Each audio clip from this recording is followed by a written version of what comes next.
cavalos capazes do Senhor, que ultrapassa qualquer entendimento. Aleluia. Deus é lindo, Deus é justo, Deus é fiel, Deus é magnífico e poderosíssimo.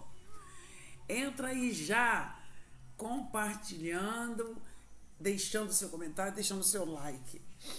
Eu vou ler com vocês hoje Isaías 19. Em nome do Senhor Jesus, que o Senhor possa nos dar sabedoria e entendimento. Dai-nos entendimento, Pai. Revela-nos os teus mistérios. Purifica os nossos lábios, purifica a nossa vida. Permita-nos ler a Bíblia, Pai.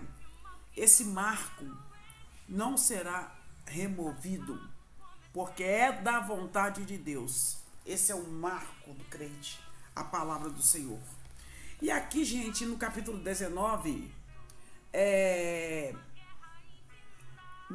Miriam Souza, Deus abençoe. Eu estou lendo Isaías 19.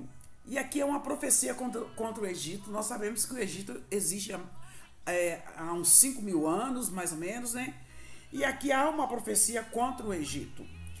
No capítulo 19. No capítulo 19 nos diz o seguinte: do 1 até o 17, peso do Egito entre as nações localizadas ao redor de Israel, que sofrerão o julgamento de Deus, se encontra também o Egito, o antigo inimigo do povo de Deus. Aqui fala assim, ó, peso do Egito, eis que o Senhor vem cavalgando em uma nuvem ligeira e virá ao Egito. E os ídolos do Egito serão movidos perante sua face, e o coração dos egípcios se derreterá no meio deles, porque farei com que os egípcios se levantem contra egípcio, e cada um pelejará contra seu irmão, e cada um contra o seu próximo, cidade contra cidade, e reino contra reino. Nós sabemos que o Egito era uma das nações mais poderosas da terra. Hoje, o Egito existe até hoje. Tem um dos maiores rios, né? Diante agora diante do rio Amazonas, o rio Nilo era considerado o maior rio do mundo, mas diante do rio Amazonas ele se tornou o segundo rio maior. E o Egito tem esse rio, mas há uma profecia aí que esse rio ele se secará. Ele se secará. Aqui está falando assim, ó. Deixa eu só colocar aqui que deixa eu só um minutinho aqui.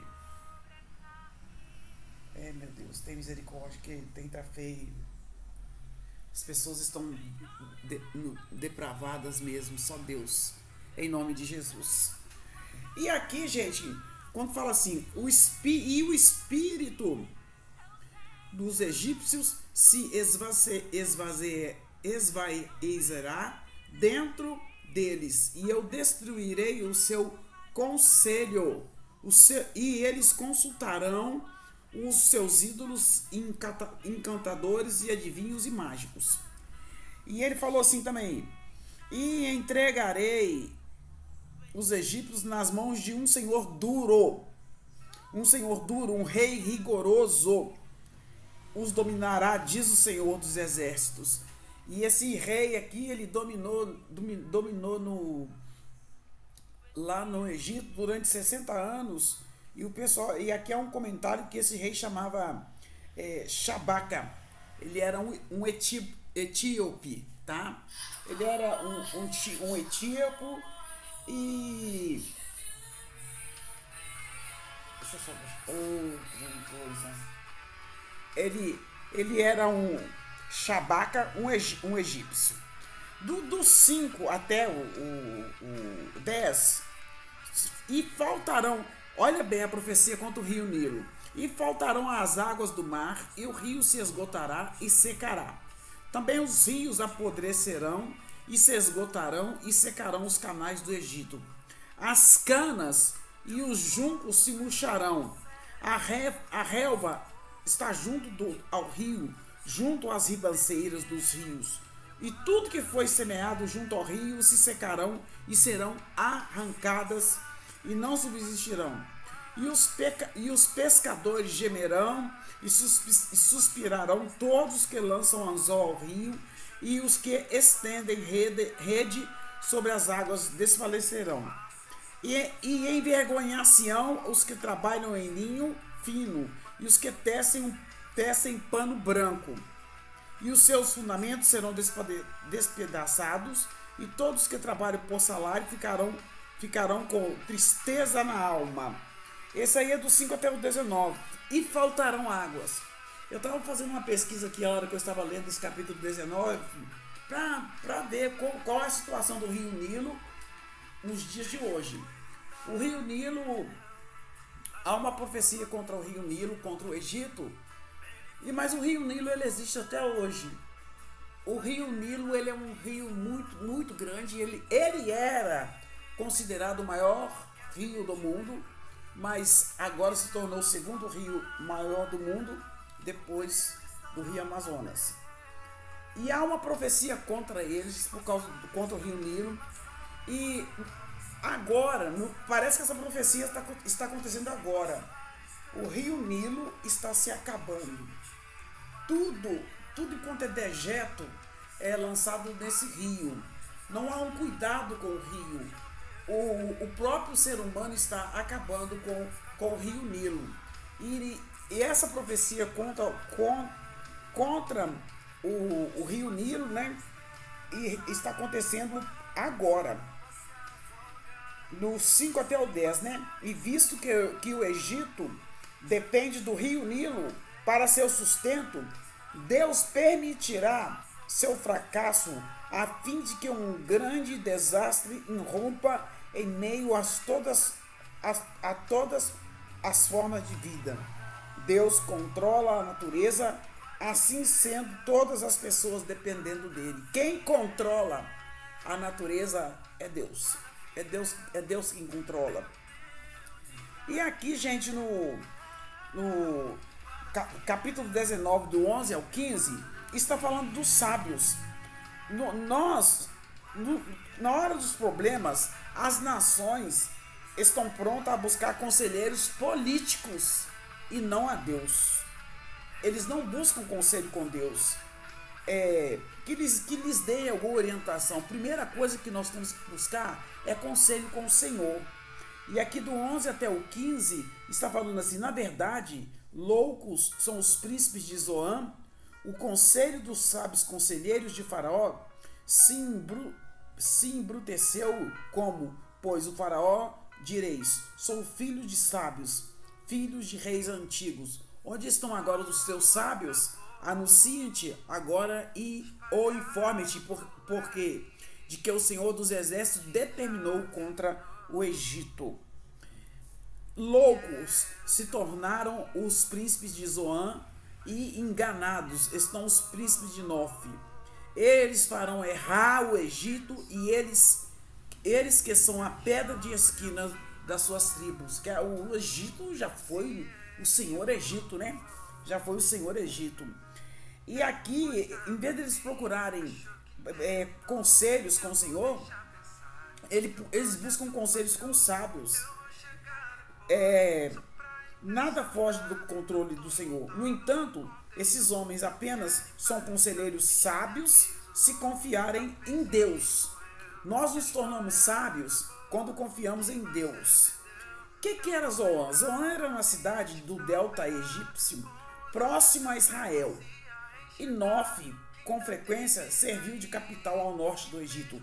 Ambas cidades eram centros políticos, e eles preferiam buscar conselhos nessa cidade, com os políticos, do que buscar conselho com Deus.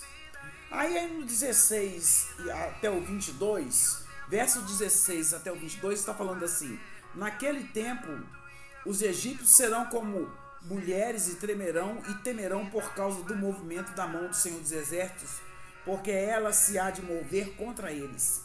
E a terra de Judá será um espanto para o Egito. Todo aquele a quem isso se anunciar se assombrará por causa do propósito do Senhor dos Exércitos, do que determinou contra eles. Naquele tempo haverá 5 cidades na terra do Egito que falarão a língua de Canaã e farão juramento ao Senhor dos Exércitos, e uma se chamará a cidade da destruição. Então haverá egípcios, né? E há egípcio que acredita no Senhor. Mas eles são bem duros a respeito da palavra de Deus. O cristão lá, ele é perseguido, tá? Naquele tempo, o Senhor terá um altar no meio da terra do Egito, e um monumento se erigirá ao Senhor na sua fronteira, e servirá de sinal de testemunho ao Senhor dos Exércitos na terra do Egito, porque ao Senhor clamarão por causa dos opressores, e lhes enviará um redentor e protetor que os livrará. E o Senhor se dará a conhecer ao Egito, e os egípcios conhecerão o Senhor. Naquele dia, sim, eles adorarão com sacrifícios e ofertas, e farão votos ao Senhor que se cumprirão. E ferirá o Senhor aos egípcios, e os curará, e converter-se-ão ao Senhor, e ele mover-se-á as orações e os curará. Naquele dia haverá estrada do Egito até a Síria, e os assírios virão ao Egito, e os egípcios irão à Síria, e os egípcios adorarão como os assírios ao Senhor.